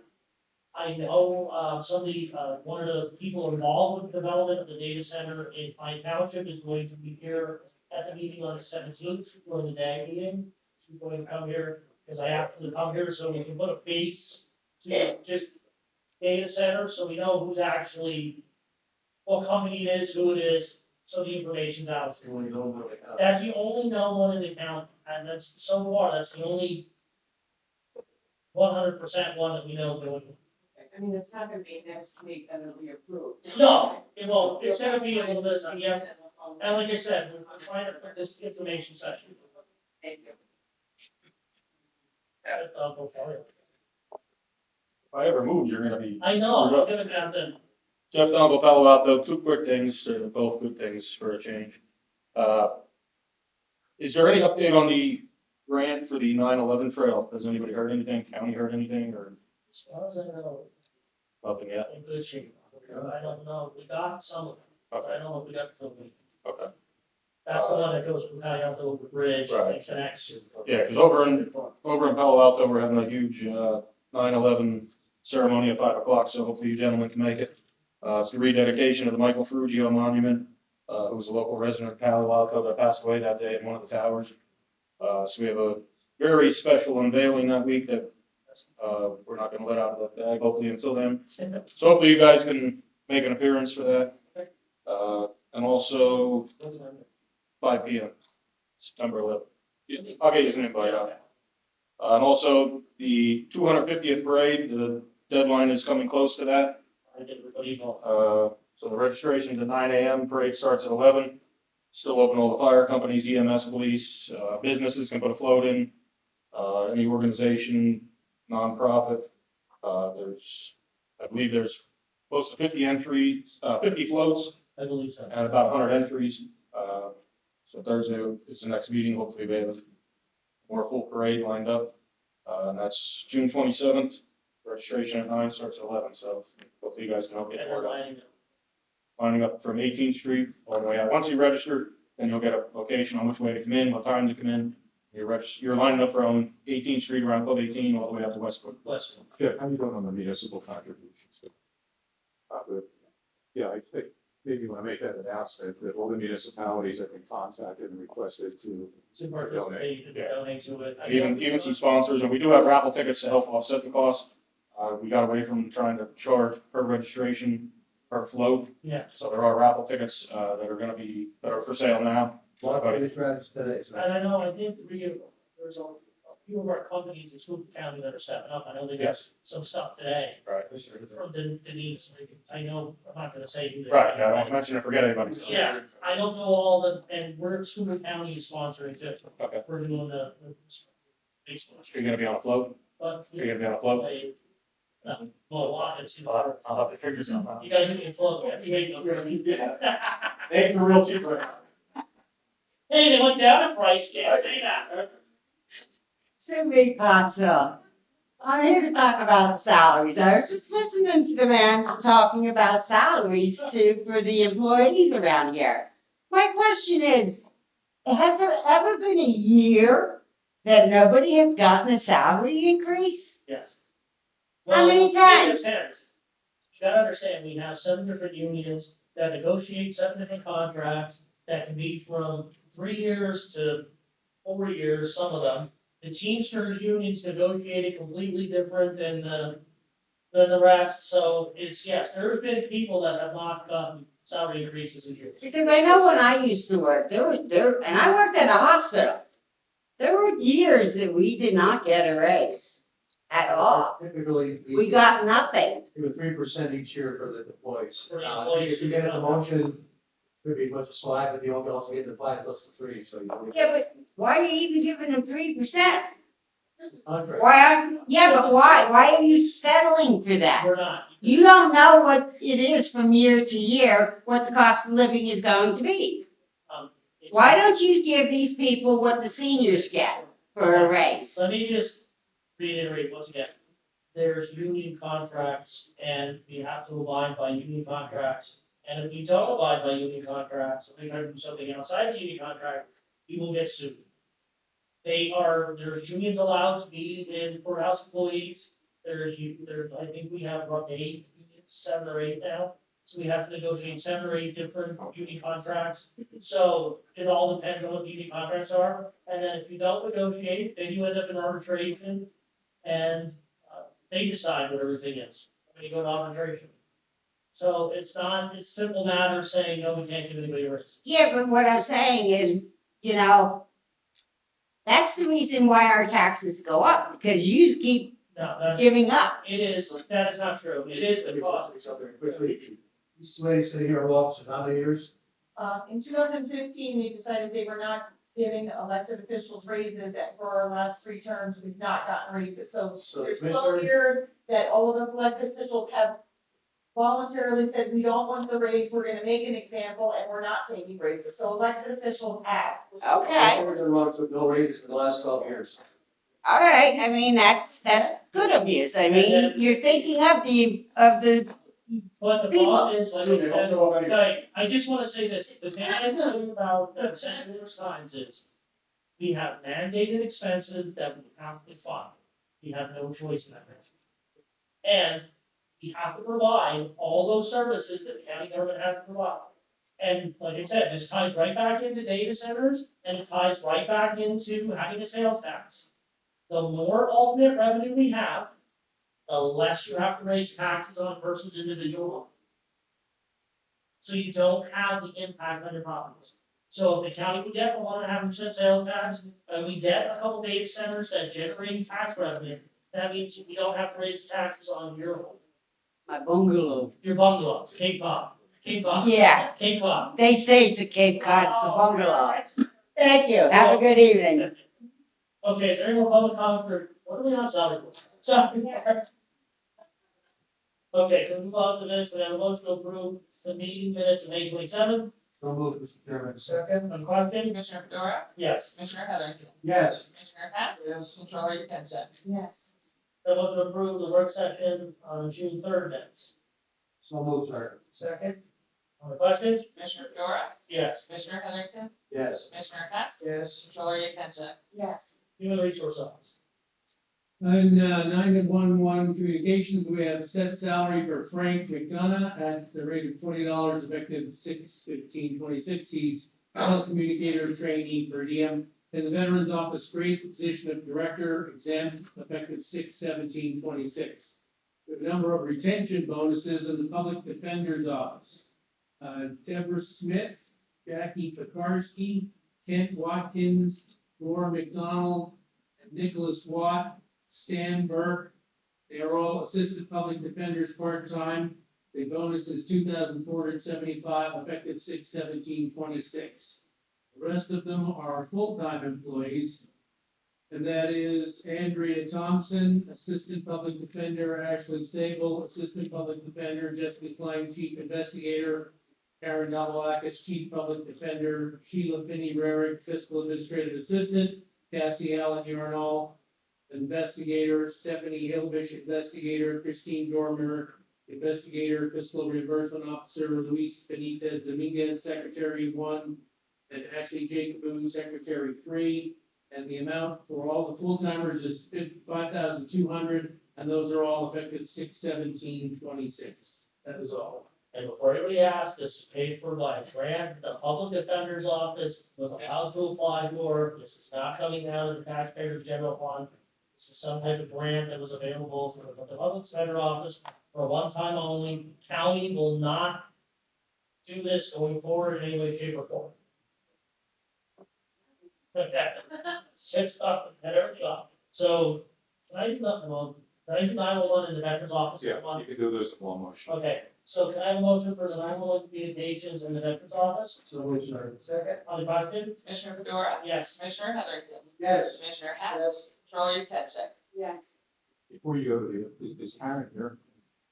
Yeah. Is anybody? For the Public Defender's Office, so you don't have to, Just, yeah, you don't have to call them, just. she would have to abstain from. Yeah, she would have to say, she's not there. So can I have a motion for the public defender positions or bonuses? I'll move, sir. Second? On the question? Commissioner Fedora, Yes. Commissioner Heatherington, Yep. Commissioner Hess, Yes. Controller Yekenship. Yes. Any new business for salary board? Motion to adjourn. So moved, sir. That's time for. Report of any executive sessions for retirement board. Never help. Public comment for retirement board. Get that stopwatch ready. Hurry up. All right, let's get off the financial wagon here. We spoke about this a while back, but I would, again, would respectfully ask that any responses just hold until after the 3 minutes. Before you start, does this relate to anything on the agenda or that could become before the retirement board? This is public comment, sir. It's public comment limited to what's on the agenda or items that could reasonably come before the retirement board. Is that in your policy, sir? It's the law. Can you provide that to me right now? Your policy. Okay. We don't have a policy, that's the law. For retirement board. Just for a retirement board? For salary board, it's okay. Retirement board, it's Salary not. board, it's supposed to be the same thing, either what's on the agenda for salary board or what could reasonably come before the salary board.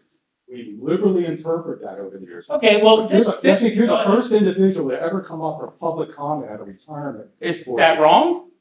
It's wrong unless you're talking about something that's on the agenda or could reasonably be on an agenda for the retirement board. So basically, then what I'm asking for is what you're going to talk about have anything whatsoever to do with the retirement board.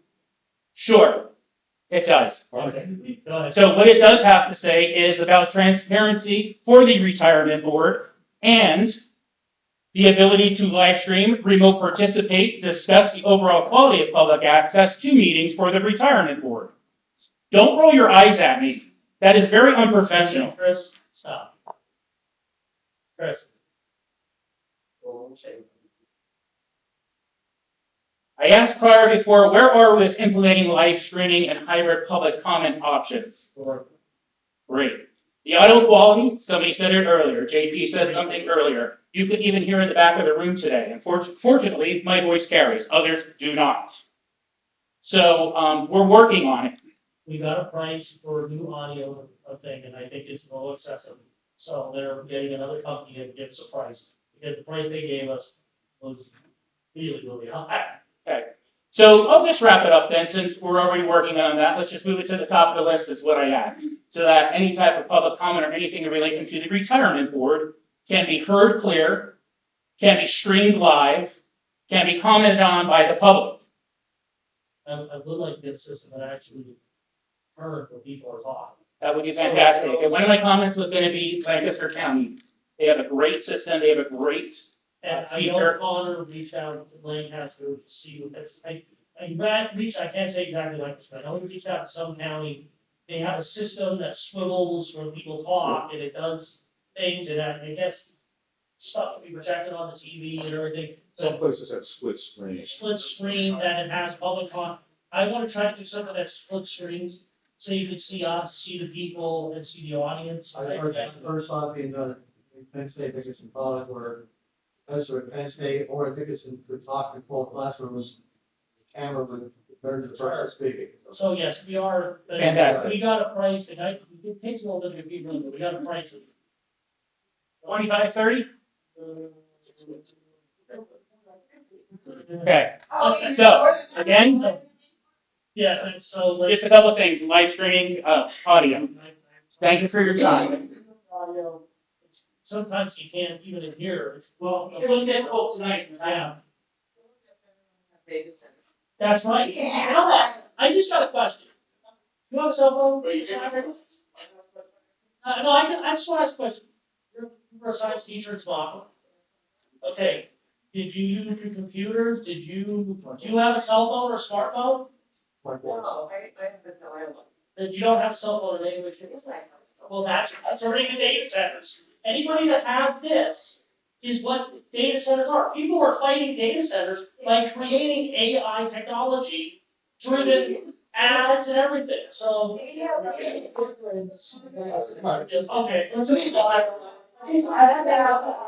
So, is there any other public comment for retirement board? Okay, motion to approve the monthly meeting minutes, May 13th. So move German, second. On the question? Commissioner Fedora? Yes. Commissioner Heatherington? Yes. Commissioner Hess? Yes. Controller Yekenship? Yes. Treasurer Yap? Yeah. Controller's report. Boy, speed read it. Oh, everybody gets 2 minutes. I'll give you 2.5. I can live it. No. She's elected official. It's 2 minutes. Thank you. Okay, 3 minutes, hurry up. Karen, County Controller. The Retirement Board report for May 2026. We had one member receive a retirement of $57,372 with a pro rata payment of $417. We had 6 members receive refunds of $24,156. One member received a rollover of $82,511. The market value of the retirement fund as of May 31st, 2026 was $199,408,922. The retirement value as of today, June 10th, was $196,338,740. That's it. I do have people that are requesting the best, but why? Did you timer? Do I say that? Oh, yeah, you need to. Okay, I have one employee asking to vest. I have another employee asking to buy back their leave from 2026. And we actually had a vested Rest Haven employee who now elected to take their retirement. That's all. So that motion to approve. So moved. Controller's report, sorry. Controller's report. Commissioner Fedora, Yes. Commissioner Heatherington, Yes. Commissioner Hess, Yes. Controller Yekenship, Yes. Treasurer Yap. Yes. And any new business for Saturday?